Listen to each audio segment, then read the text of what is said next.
Alrighty, so we've got the week 6 rankings. And we were very low outside the top 15, right?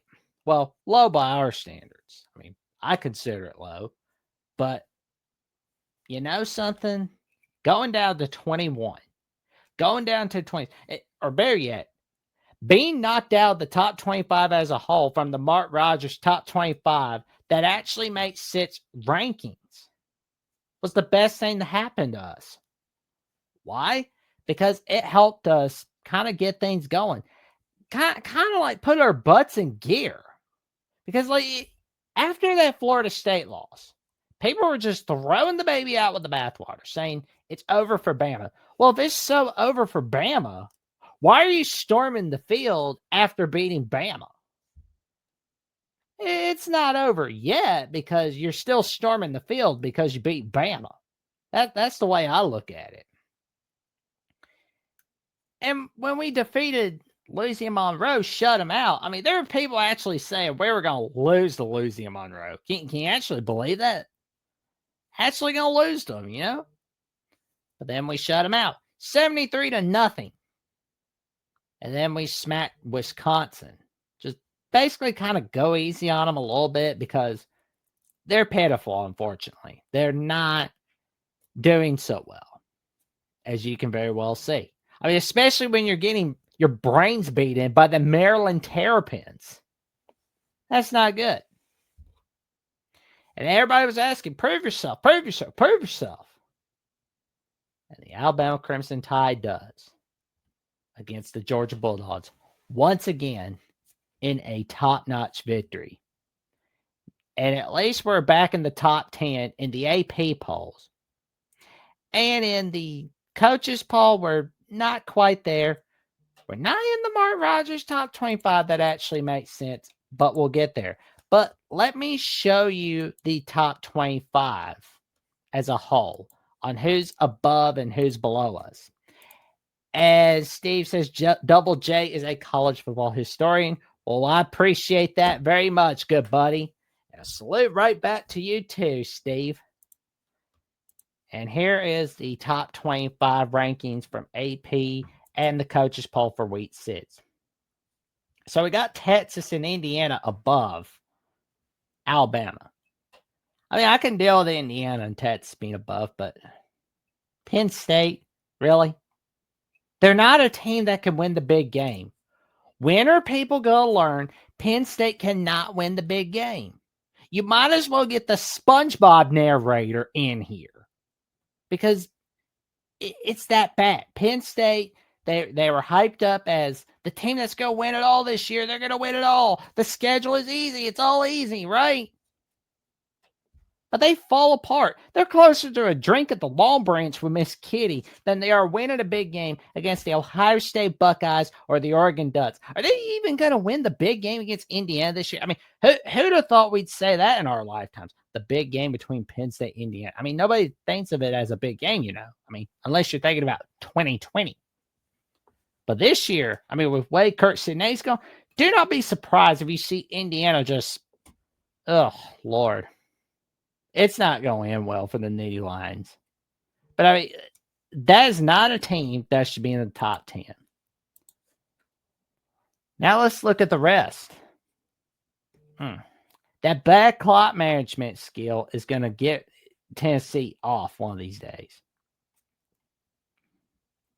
I understand people being mad about Notre Dame being in the top 25 because of the fact that they started out 0-2, but if they end the season 10-2, then I can understand it.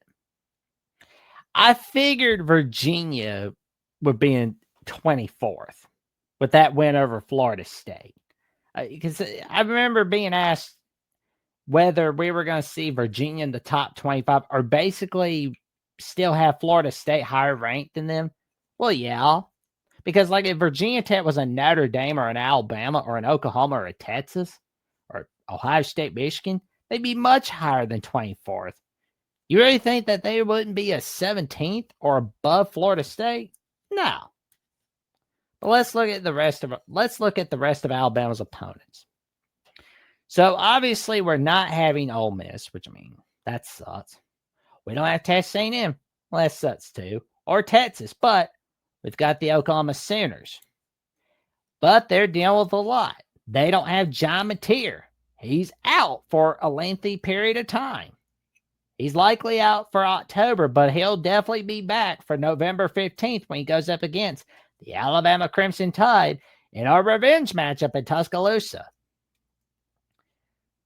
So Oklahoma, we're definitely pulling for Oklahoma to beat Texas because that helps us in our strength of schedule rankings, or better yet, our strength of schedule victory rankings. Now, Georgia, they're never going to get it done. LSU, we know how they did against Ole Miss. Didn't end well for them, and it wasn't going to. Tennessee, they got a bye week, I believe.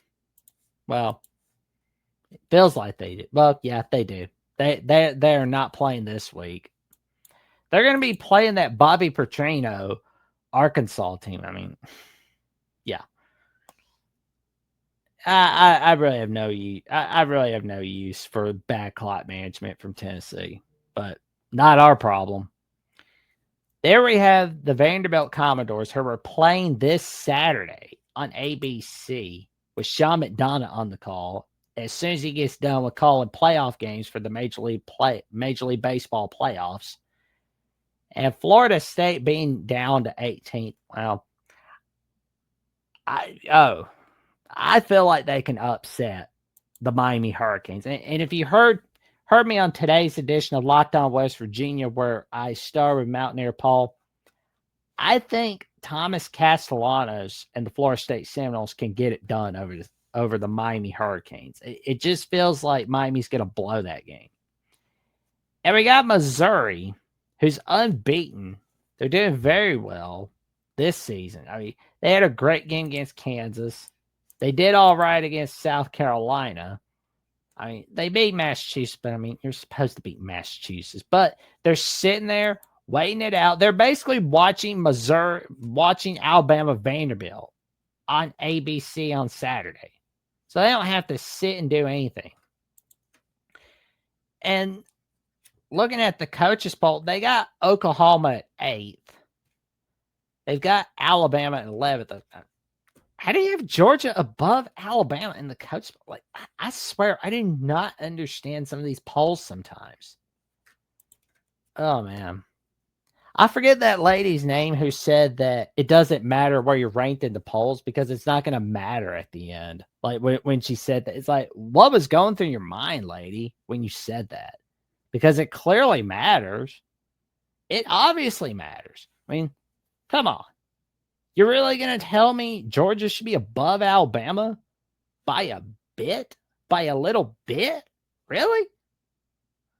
Georgia above, I mean, were the coaches not watching the same game we were? Come on. Put Alabama above Georgia. And get Penn State out of the top 10. They're not worthy of a top 10 spot. They're never going to beat top 10 opponents as long as they got James Franklin. It's just not happening. LSU at 13th. Let's see how they perform the rest of the season. But I will say, it'll be an interesting ride for the rest of the top 25. Vanderbilt, which if they were to beat us, which that's not going to happen, folks. Relax. It's not happening. Then they're in the top 10, of course. But Alabama beats Vanderbilt by a lengthy margin. Then they're still in the top 10, of course. Hey, they could move up a few rankings, especially with week 6 being a sloppy slate. There's bound to be some upsets. And what do sloppy slates in college football mean? Upsets are coming. That's what it usually means.